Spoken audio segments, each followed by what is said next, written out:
Hi, and welcome to the podcast, the Expo Podcast. I'm Tammie Hartman, and I am your host, where we talk about all things about the home from top to bottom, inside and out, and all around your home. And today we are with Lindsay Wood, also known as the Tiny Home Lady, where she lived in a tiny home and is all over God's green earth. And I would like to introduce you to Lindsay. So, Lindsay, tell us about yourself and what has impacted you or what has, branded you as the tiny home lady.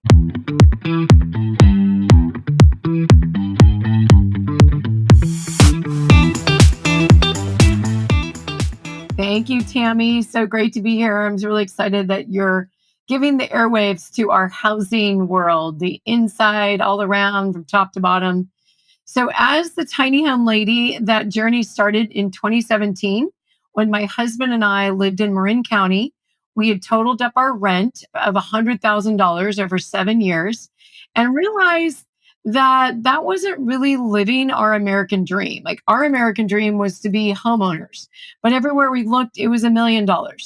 So we decided that wasn't our path. We also wanted to travel, and we were really excited about the tiny homes. We were watching them online, on YouTube, on Tiny House Nation, and realized, you know what? What if we got a tiny home? And that really opened our eyes. We flew to Arlington, Texas at the Tiny Home Jamboree November 2017. And right there on the third day, we found our builder. We asked family for money, and we were off and running until the middle of our build when our builder went out of business and we had to pick up our unfinished tiny home. So we did that. We DIY'd it for 8 months, went on a journey of 6 months or so of traveling around 6,000 miles, California, Texas, Colorado. That's what the part about the God's green earth. We really did a lot of travel. But since then, probably around COVID time, we landed. We really stopped traveling because it was, very auspicious that we'd already landed and stopped right before that time. That would have been difficult to do that. And this sort of, how can I help other people on their journey now that we've done what we've done, really catapulted us into the tiny home lady. And helping people really became me consulting. And I developed the Go Tiny Academy, as well as the Go Tiny VIP tours at tiny home shows. So that in a kernel is the tiny home lady.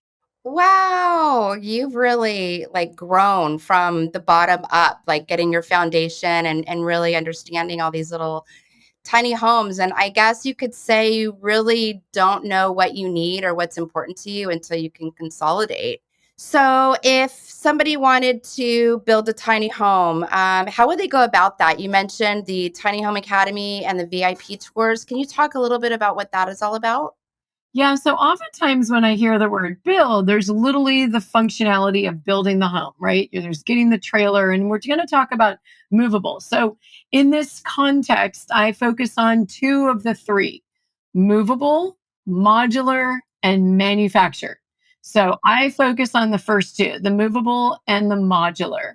So, that's either RV code or state building code. Think of it like you're going out to build a house on site, only everything that I feature is built in a factory and either arrives on wheels, stays on the wheels, or arrives on wheels and is put on permanent foundation. So, early days, though, when we were in the tiny home movement, the biggest question: how many of you want to DIY it and how many of you are buying from a builder? Right? There was literally the split 50-50. People were building their own. Nowadays, very few are DIYing their own home. I don't really know exactly why. Maybe because there were more and more builders that became commercial builders. Like, a lot of people kind of built the onesie twosies, and then they created more of it as a business. And then as prices just went incredible in the COVID time, and they've come down a little bit, but not like pre-COVID era. A lot of people chose to go with builders because they could also get financing, right? That's another key part. So I talk about the three pillars of going tiny: the land, the build, and then the fund, right? What's the budget? How are you financing it? Where is it going to be? I always say the land dictates the plan, because what we really kind of come to find out is, yes, you can have a home. For us, it was easy. We were going to travel. We didn't need to figure out the land. We'd already gotten money from family and we had figured out our builder until they went out of business. And then we became the builder. Not many people have the skill set or the wherewithal to know electrical, plumbing, and build it on a movable chassis, which means you have to withstand hurricane and earthquake conditions. So a lot of that is left to the pros, the ones that have figured it out, right? The hard way.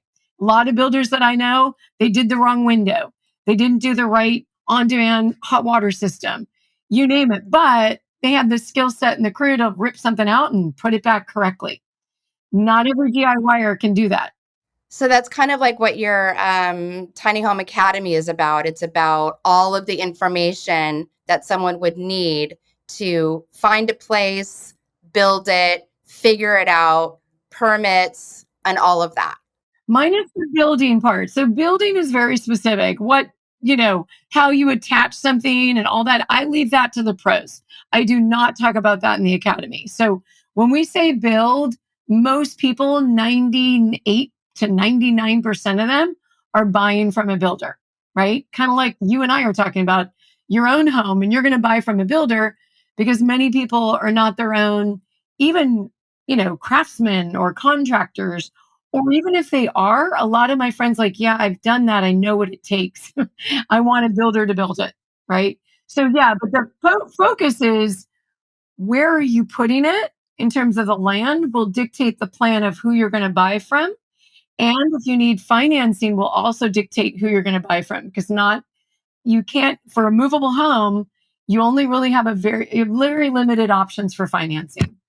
That's true. That's true. Because it's not like going to the RV store and buying an RV. You can't just go to a tiny home lot and just buy a tiny home. Is that correct? Correct. There's less builders. There's a few builders that I know have inventory, but like I can count them on maybe two fingers that might have inventory for you to come and walk like you would an RV park or an RV dealer. Yep. Yeah, there's not as much inventory as we'd love to see. That's why there's a lot of people that would love to rent a tiny home.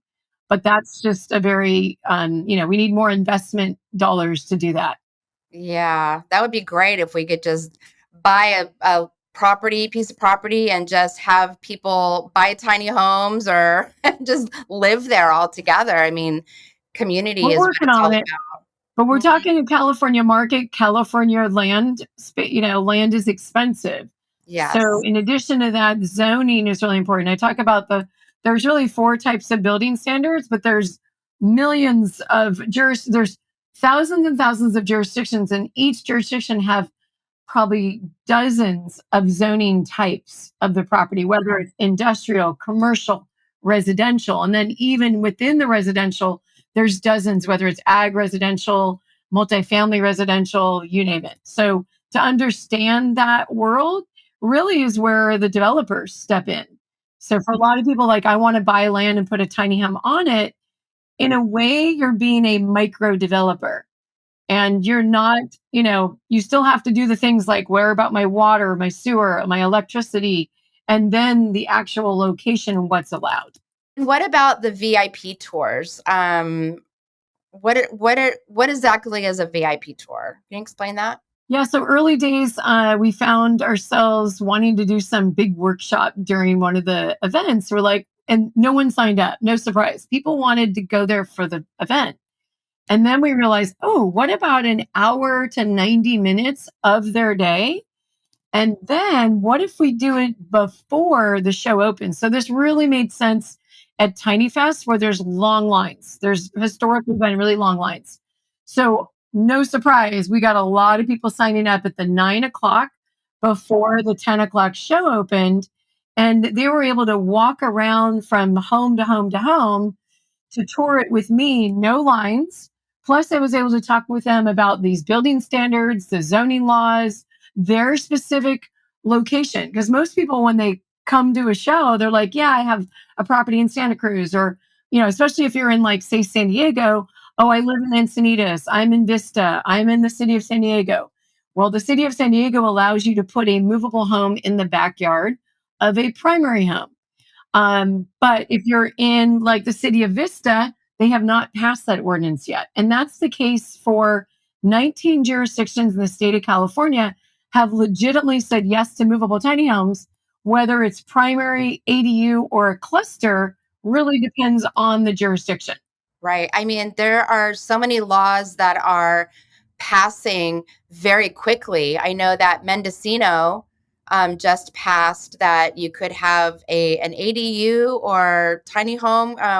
What was that law that passed? Yes, I know this one very well because I very much was the supporter of the materials to the elected official. The key parts that you need for advocacy is the land director, the land planning director, because they're the one that's going to do the work with their team, and the elected official, one of the elected officials. There's probably like 4 or 5 or 6 in whatever jurisdiction you're with, whether it's council member in a city or supervisor in a county. And we happen to have the supervisor, Williams, and also director Julia Krog together as the champions. And believe it or not, even though it took like a year and a half to 2 years, they were embedding it into this zoning code update. A lot of the cities have to do housing updates, general plan updates all the time. So it was kind of just embedded into it, and it passed with record speed. And it allows you to put a movable tiny home built to RV standards as a primary home, right? That's What? it. Buy land and put it as a primary, yep. And also an accessory dwelling unit. So you could do 2 movable tiny homes on the property. Now, go to Sonoma County, right? One county below, you can only do it as an ADU behind a primary home. And it's also known as temporary. So you probably have to do something every few years to say, yep, we're still here. So it just depends on where you're at. That's why I say the land dictates the plan. Yeah, that totally makes sense. And what an awesome way for communities and families to get together too. You know, there's so much to see in the United States, and rather than just getting an RV and hope that you get an RV spot, I'm sure that there are other places that people can look up to see where they could park their tiny home for the night. There's less people traveling around like an RV with tiny homes. There is a thing called Park Your Tiny. That just happened, that group, parkyourtiny.com. So that's pretty cool and very, very interesting. Instead of like the matchmaker, we need platforms that say, I'm looking and I have, and then they're matched just like dating, right? The other one is my friend Jill, and her thing used to be Search Tiny House Villages. Uh-huh. Um, I'm just kind of looking this up. But most people that get tiny homes, they could be 10 wide. They're not really moving about like an RV would. In fact, my recommendation, if you're gonna get more, if you want to go the realm of like, I'm going to be moving constantly, get an RV. That's literally what they're built for. However, if you want to move it every 6 months, that's when you get into more of the realm of, a tiny home that's heavier, because that's going to affect the truck you buy. Most people, early days, we talked about like what kind of truck you're buying. Most people now, they don't want it to move it around like an RV. So it's just sort of the nature of like, it's really, the industry's really grown up and changed. Oh, the other one is choosetiny.com. I like that. She changed it from this longer name to choosetiny.com. So that's where you can find a tiny house community. And there's a lot more. Tiny Tranquility in Oregon. We got Acne Bell out in North Carolina. Unfortunately, in California, we have very few. That's the biggest issue, is because land pricing. That's where a lot of people ask, why not? It's development. And that's what it costs a lot to develop, and you need the right zoning to do it. So we look to modular homes.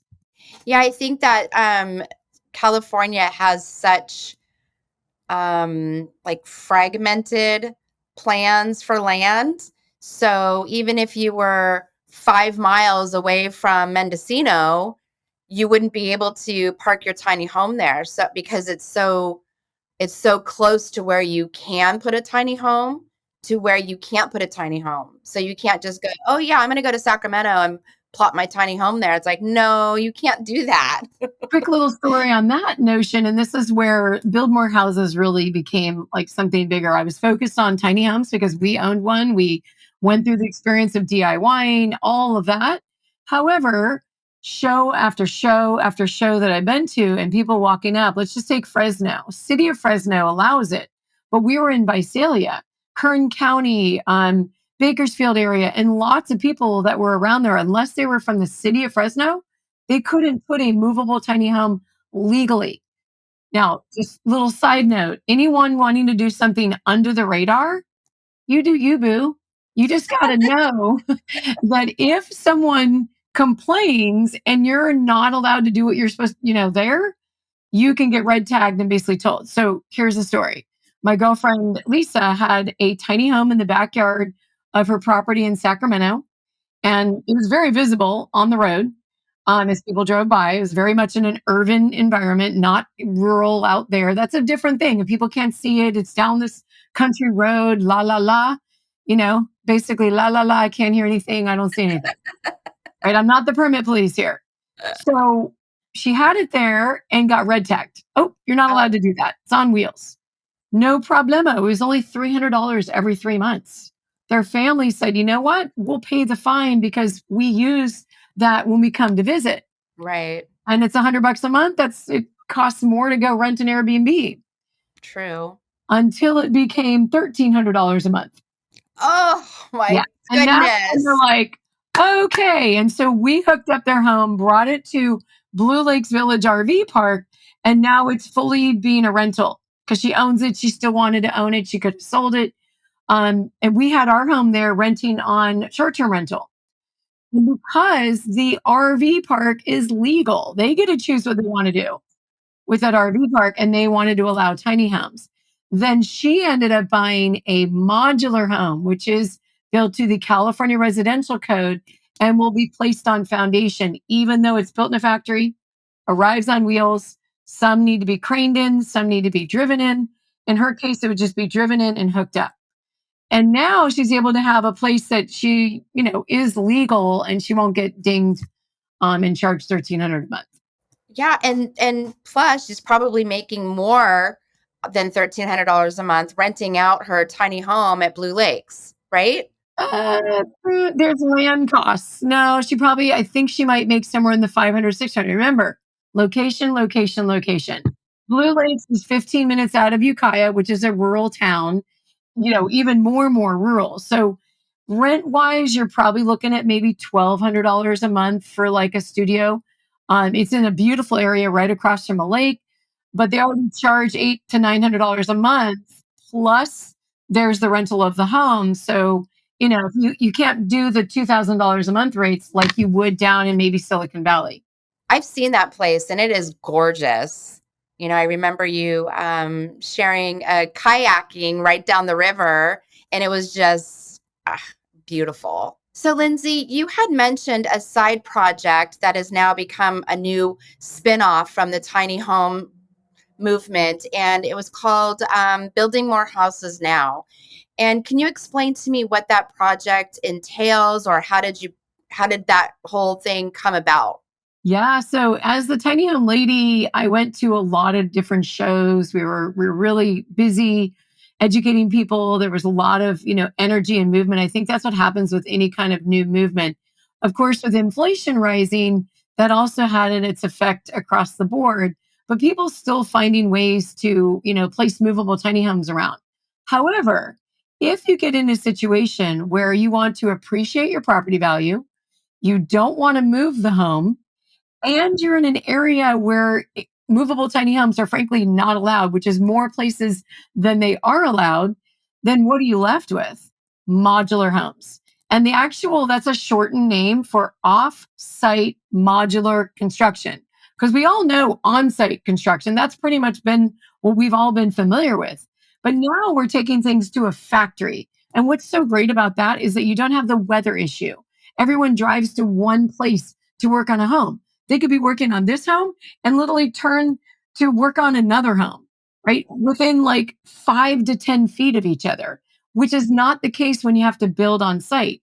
And that's where the sticker shock really became bigger and bigger in the ADUs with the rise of cost and expense with housing. And the fact is, in 2008, we had our biggest drop. We were making 2 million homes a year.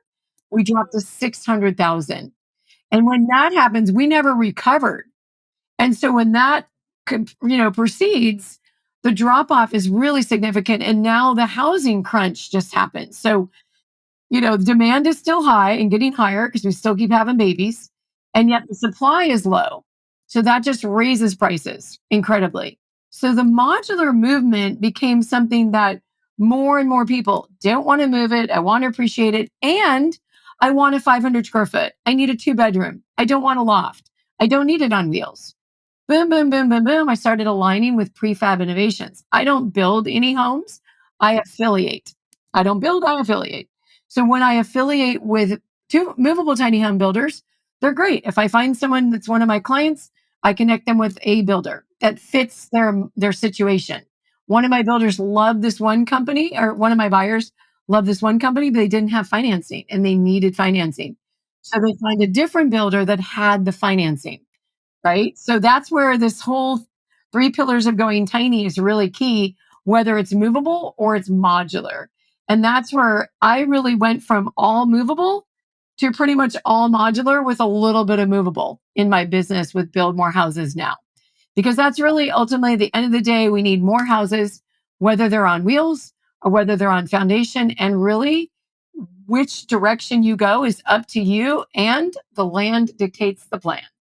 Exactly. And I know that with the price of houses right now and the interest rate, a lot of these younger kids can't really afford to buy houses. They can't have families. And so maybe some of them are traveling, but they still need like a landing place. So maybe they want to build something behind their parents' house, or get a couple of friends together and build, have a house with another ADU in the backyard. And so um, how do you think that is impacting more and more prefab or modular home in the sales of that? What do you see happening? Huge. It's growing. In 2008, everything got wiped away. All the modular builders, the even contractors, even the big companies. So we're rebuilding out of that. And did you know that in Sweden, 45% of homes are built in the factory? And it dawned on me, guess what the biggest company that we're all familiar with these modular type of units that go inside our home is? IKEA. It's from Sweden. But if you're in Sweden, the actual home itself is built in a factory. Very Oh, normal. In our country, not so normal. And right. yet, we're not going to build ourselves out of this whole problem by Uh-huh. doing it on site. We're never going to do that. You know why? If that would have been the solution, it would have been solved by now. True. We have to build in the factory. There's a lot more tooling up. There's a lot more energy. People are becoming more aware. And the best part is what we're talking about, that multi-generational housing. Our culture for many years has been like, you're off, you're 18, go, kid, see the world. And they're like, I can't afford the world. It's so expensive. That's one part. In addition to that is, let's say there's a family that now has kids and their mom is renting somewhere else. Let's bring mom back in the backyard. I'm saying these people because they're literally my clients. One has it for their mom, other one has it as their kids, and then the other group is using it as a rental so they can retire early, travel, reduce their mortgage. But what I'm also seeing is right now it'll be a rental, and then in the future maybe my kid will move there, or maybe I'll move in the back one, and then someone else, my kids will be in the front house. So we're seeing this as what I call flexible housing. If you have another unit on your property, you can do more things with it.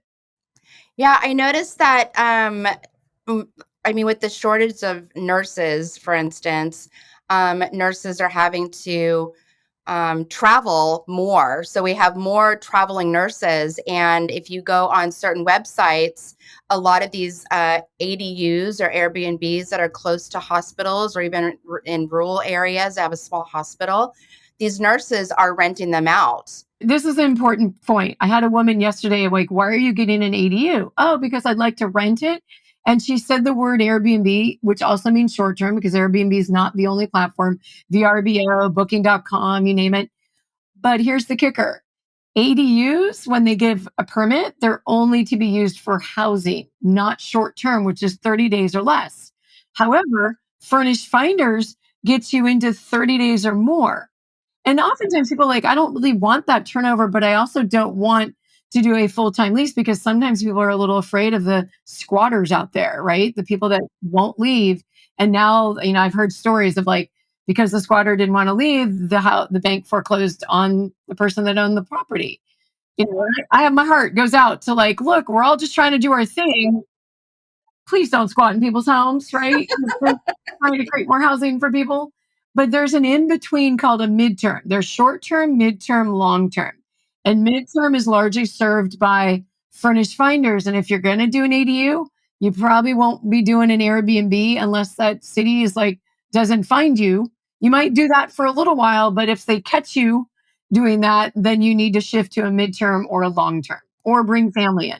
Yeah, I mean, I think for me and my ADU that I'm in contract with, um, for me, it's like I don't mind somebody else living in my ADU while I'm out traveling, but then when I come back, I want to be able to stay in it. So having maybe a midterm where somebody's in there for 3 months and then I'm there for a month and then I'm gone again, that seems to work out for me. And we have aging parents. My mom is aging, and or having somebody else live in the ADU to take care of her, or maybe she wants to live in it. There's a lot of different things that we can do when we have property on our property. And I think that creating generational wealth, creating these communities, it's really helping families now stick together rather than having it fragmented all over the place because nobody can afford to live anywhere. We're in Palo Alto right now, and in this back apartment would probably be $3,500 in my